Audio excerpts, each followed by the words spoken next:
Hello and welcome to the Savera. This is Dinkle before you with latest update of the hour.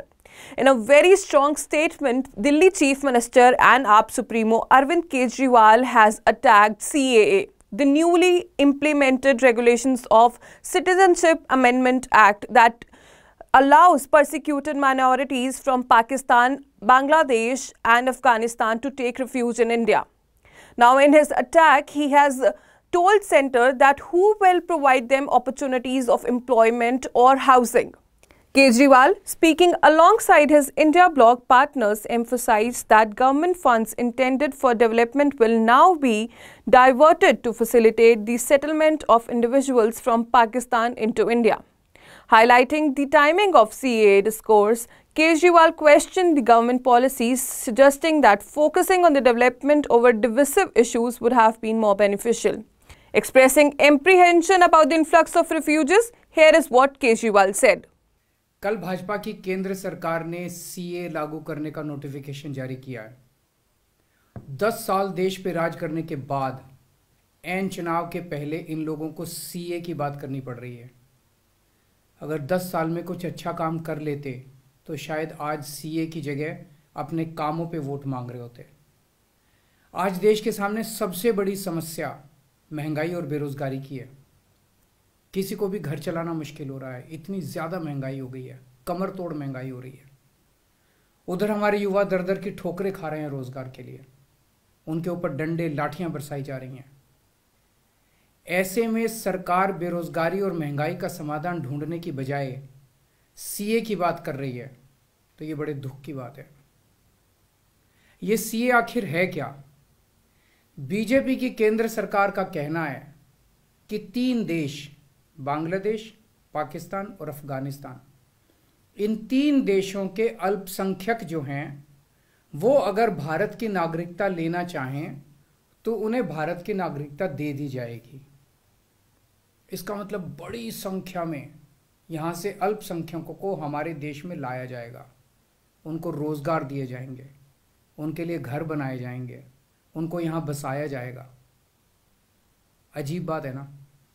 BJP की केंद्र सरकार से हमारे बच्चों को रोजगार दिए नहीं जा रहे, पाकिस्तान से लोगों को लाके उनके बच्चों को रोजगार देना चाहते हैं। हमारे लोगों के पास तो घर नहीं है, भारत के तो ढेरों लोग बेघर हैं, लेकिन बीजेपी वाले पाकिस्तान से लोगों को लाके उन्हें भारत में बसाना चाहते हैं, उनको घर देना चाहते हैं।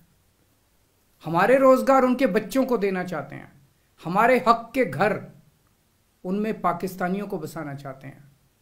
भारत सरकार का जो सरकारी पैसा हमारे परिवार और देश के विकास पे खर्च होना चाहिए, वो पैसा पाकिस्तानियों को भारत में बसाने पे खर्च किया जाएगा। इन 3 देशों में लगभग 2.5 से 3 करोड़ अल्पसंख्यक हैं। ये तीनों बहुत गरीब देश हैं। जैसे ही भारत के दरवाजे खुलेंगे, इन 3 देशों से भारी भीड़ हमारे भारत में आ जाएगी। अगर इन 2.5-3 करोड़ में से 1.5 करोड़ लोग भी भारत आ गए तो कौन देगा इनको रोजगार? कहां बसाओगे इनको? बीजेपी वाले अपने घर में बसाएंगे क्या इनको? इनके अपने घर में रखेंगे क्या इनको? बीजेपी वाले देंगे क्या इनको रोजगार? कौन देगा इनको रोजगार? तो प्रश्न उठता है कि बीजेपी ऐसा क्यों कर रही है। कई लोगों से मैंने बात की, कुछ लोगों का कहना है कि ये पूरा का पूरा खेल वोट बैंक बनाने की गंदी राजनीति है। इन तीनों देशों से 1.5-2 करोड़ लोगों को अगर भारत ले आया गया और उनको चुन चुन के इस तरह से देश के अलग अलग भागों में बसाया गया, जिससे जहां जहां बीजेपी के वोट कम हैं वहां झुग्गियां डाल के अगर इन लोगों को वहां बसाया गया तो वहां बीजेपी का एक पक्का वोट बैंक तैयार हो जाएगा, बीजेपी के वोट बढ़ जाएंगे। और आने वाले, इस चुनाव में तो नहीं, आने वाले भविष्य के चुनाव में बीजेपी को इससे बहुत बड़ा चुनावी फायदा मिल सकता है, ऐसा कुछ लोगों का कहना है। मुझे नहीं पता ये सच है कि गलत, लेकिन सबसे बड़ा प्रश्न है कि बीजेपी ये क्यों कर रही है। एक तरफ बीजेपी की हरियाणा सरकार हरियाणा के बच्चों को रोजगार देने में असमर्थ है। रोजगार के लिए हरियाणा सरकार अपने बच्चों को इजराइल भेज रही है। इजराइल में हम सब जानते हैं कि युद्ध चल रहा है, हमारे बच्चों को युद्ध में धकेला जा रहा है। अपने बच्चों को तो रोजगार है नहीं और पाकिस्तानियों को भारत लाके उनके बच्चों को रोजगार देना चाहते हो। मेरी तो ये बात बिल्कुल समझ से परे है। बीजेपी वाले पूरी दुनिया से बिल्कुल उल्टा चल रहे हैं। पूरी दुनिया में कोई भी देश अपने पड़ोसी देशों के गरीबों को अपने घर नहीं लाना चाहता। पड़ोसी देशों के लोगों को अपने देश में आने से रोकने के लिए पूरी दुनिया में हर देश तरह तरह के कानून बनाता है, बॉर्डर पे दीवारें लगाता है, बॉर्डर पे बिजली की तारें लगाई जाती हैं ताकि पड़ोसी देश का कोई भी व्यक्ति हमारे देश के अंदर ना आ सके। बीजेपी शायद अकेली पार्टी है पूरी दुनिया की जो पड़ोसी देश के गरीब लोगों को अपने देश में घुसाने के लिए दरवाजे खोल रही है, बिल्कुल उल्टा कर रही है। एक और बात है सोचने की, पिछले 10 सालों में 11 लाख से ज्यादा भारत के बड़े बड़े अमीर उद्योगपति और व्यापारी भारत छोड़ के चले गए। ये लोग भारत में फैक्ट्री चलाया करते थे, इंडस्ट्री चलाया करते थे, बड़े बड़े व्यापार किया करते थे, लाखों लोगों को नौकरी देते थे, रोजगार देते थे।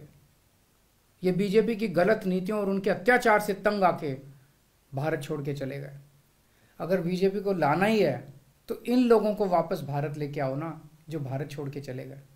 ये भारत आएंगे, इनके पास पैसा है, भारत में इन्वेस्ट करेंगे, नई नई फैक्ट्रियां खोलेंगे, नए नए व्यापार खोलेंगे, अपने बच्चों को रोजगार मिलेगा।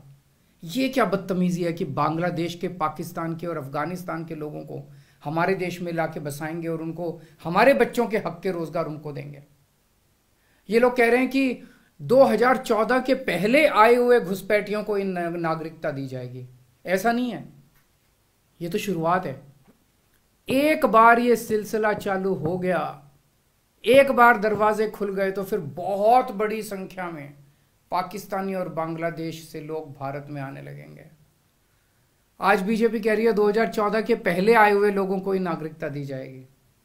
देख लेना, अगले चुनाव में ये बीजेपी वाले इस तारीख को बढ़ा के 2024 कर देंगे कि 2024 के आए हुए पहले वाले लोगों को दी जाएगी और फिर इसे और आगे बढ़ा देंगे। मोटी मोटी बात यह है कि पाकिस्तानियों और बांग्लादेशियों के लिए भारी संख्या में भारत आने के लिए बीजेपी सरकार ने दरवाजे खोल दिए। Well, that's all for now. For more latest updates, stay tuned to The Savera.